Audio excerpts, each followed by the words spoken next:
За повеќето од нас, пчелата е само пчела, но не и за сем други.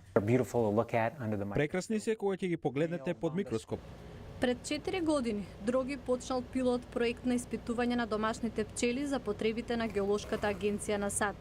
Ги складира во кутии за пица. Вели дека научниците знаат многу за пчелите кои што произведуваат мед и опрашуваат 1/3 од приносите во САД, но многу малку се информирани за дивите пчели кои опрашуваат 75% од дивите растенија. Тие не произведуваат мед, немаат осило и не се агресивни. Некои сакаат песокливи почви, некои густи треви. Некои пак само прават гнезда во шуми. Ако продолжи исчезнувањето, Дроги вели дивите пчели имаат поголема шанса да преживеат, бидејќи живеат сами.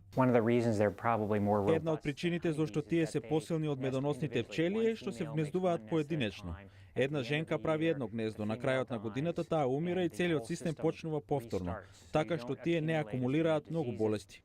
Дроги вели неговото истражување е само прв чекор во долгиот процес на изучување на дивите пчели. Вели, кога научниците имаат лабораторија, можат да ги проучуваат нивните навики и тоа да го искористат во опрашувањето.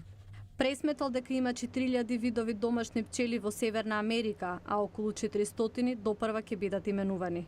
Повеќето во неговата лабораторија се од 20 шумски предели низ САД, но тој патува да открие нови. Никогаш не знам што можам да најдам.